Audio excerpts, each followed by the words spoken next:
There comes a point in our lives where we have to say our goodbyes, where we have to part ways with our loved ones. It might be hard, some can't take it, but that's life. Nothing lasts forever.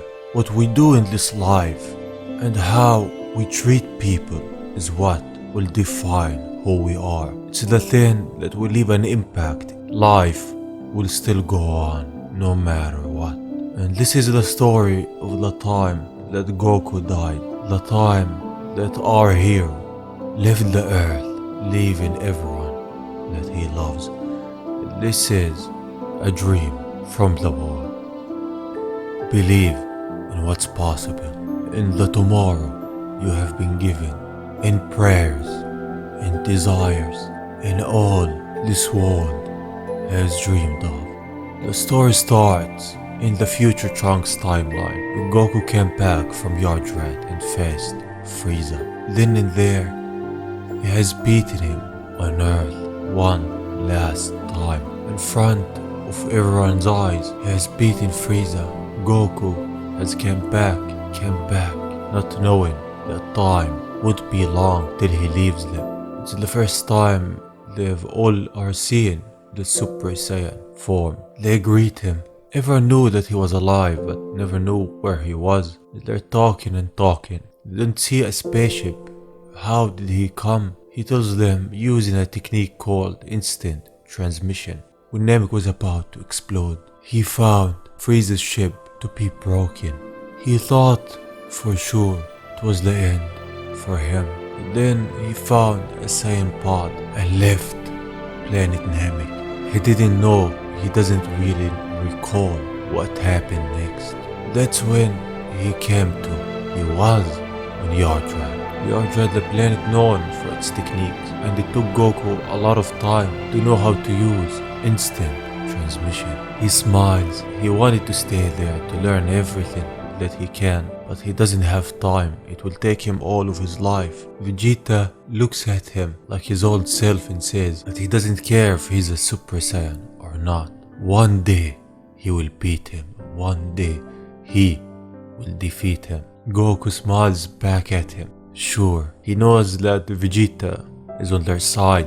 It's the thing that Goku missed, the rivalry between them. Even Piccolo says that too. And Goku is honestly and truly happy. He missed all of them. He tells Gohan that it's alright. Whenever he needs him, just seek him out. Piccolo will come back. And thus, Bulma decides to throw a party at her place tomorrow to celebrate the return of Goku. And that's what they decide to do. They all say their goodbyes to him for now. Yamcha, Krillin.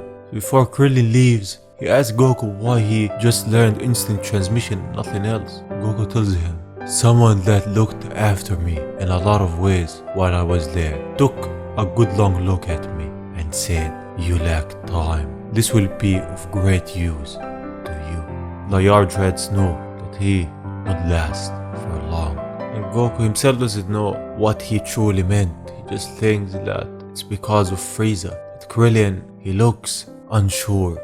Time, huh? He suspects something, but he doesn't know what it could be. Did they predict what would happen today? Little did he know, they predicted far more than that.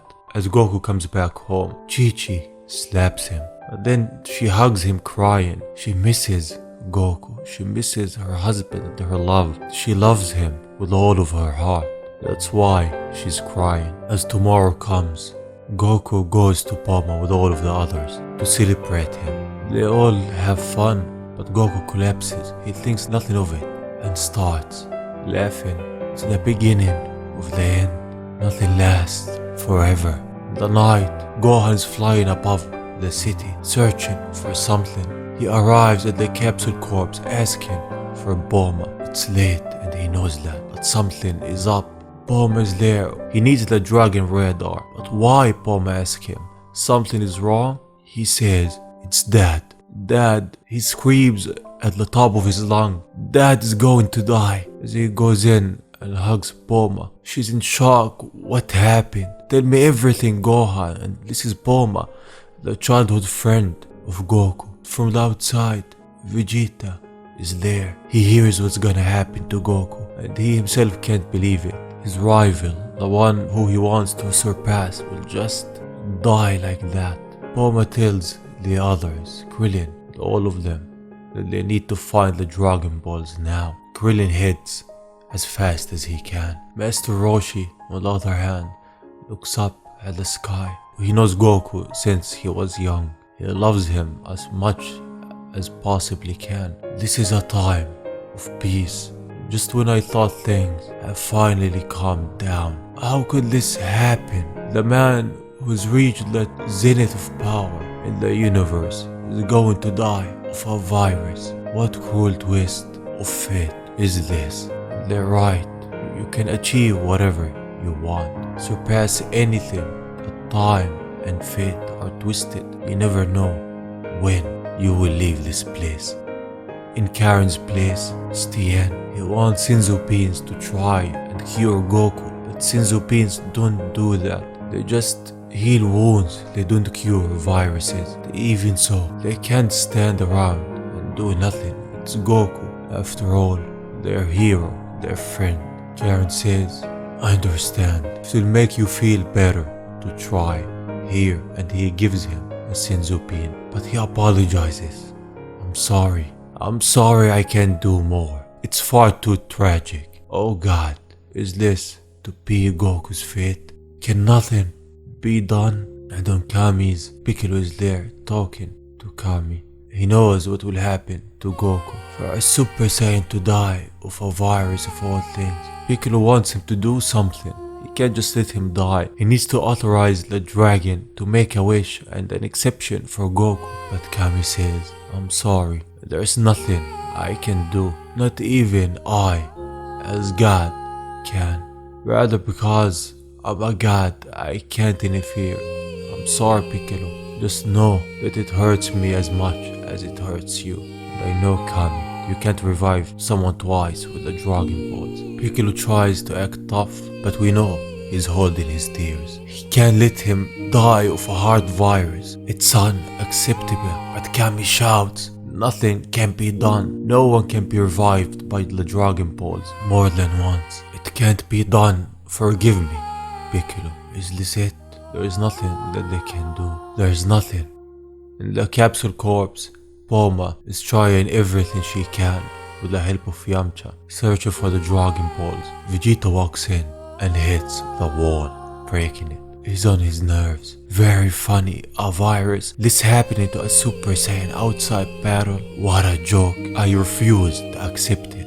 He's in denial. Bulma is crying. She doesn't know what was that for. Everyone is desperately trying to save Goku, and you're not helping, Vegeta. We are all suffering far greater than you are. This is much harder on us. We've known him since he was a boy. Vegeta tries to act tough, saying he's not suffering. The life and death of Goku doesn't concern him. What does torment him is allowing a Super Saiyan to merely pass away. But we know Vegeta, he doesn't want Goku to pass away. He just acts tough to hide it. Bulma looks at him. You're not suffering? Then why? Why make that face? Tell me why, as she screams. You look like you could break into tears at any moment.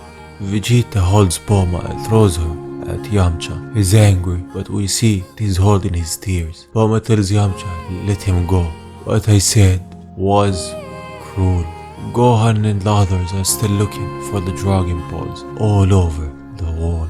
Goku, on the other hand, has a vision as he's running away from something in all of the darkness. It's catching up to him and trips him by his leg as he's about to be consumed by everything. Suddenly, it all disappears, cut by someone who Goku has never met before. Future Trunks, the hope of the future. He took all of the darkness away in front of Goku's eyes.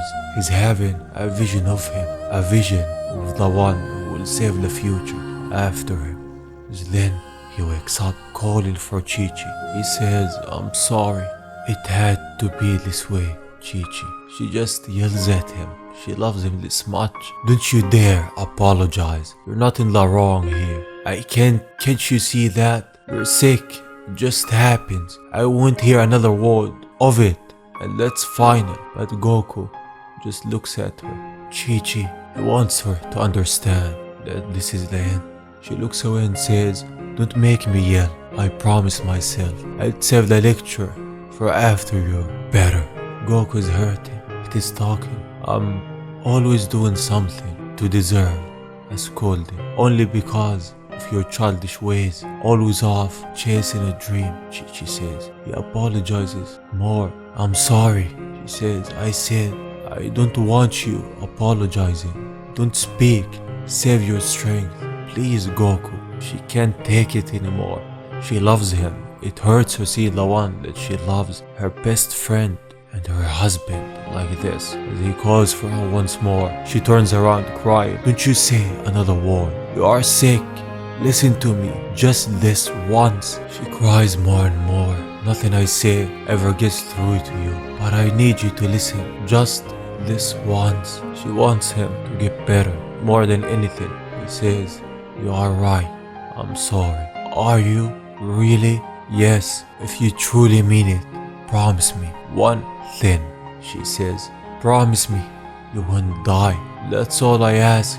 Everyone's working very hard to save your life. Gohan is out looking for the Dragon Balls. We've almost got all 7.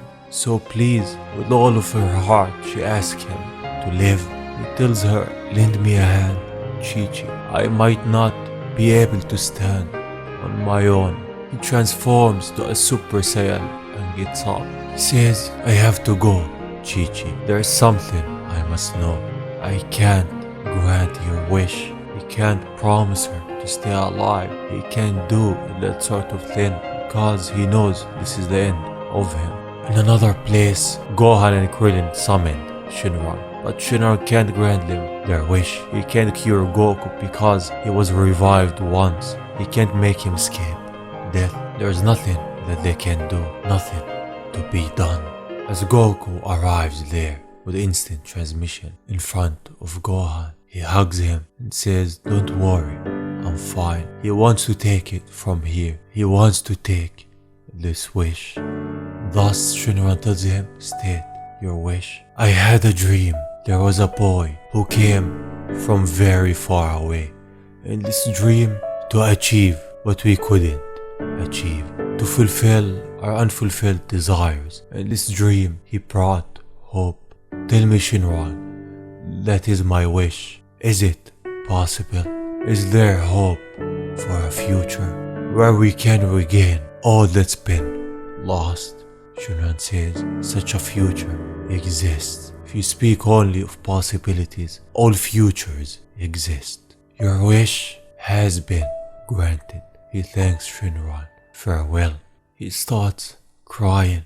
I'm sorry to have to leave only this. Please keep living with the belief in the future. While he's hugging his son and his wife, Goku collapses on the ground. In front of his friend's eyes, Goku is gone. Everyone on Earth feels it. Everyone knows that this is it. Goodbye, Goku. Goodbye, our Saiyan. Before leaving, he has a vision. While hugging Gohan, he talks to Piccolo. You saw it, didn't you? Piccolo says, I did. I saw it as well. He's seen the future, the hopeful future, the one we loved. Goku, believe in what's possible, in the tomorrow you've been given, in prayers, in desires, in all this world has dreamed of. We must live not for the past, not for the future, but for now. He left with this, left everyone knowing that the future isn't dark, that someone along the line will come and be the hope that he once was. This was the story of the day that Goku died.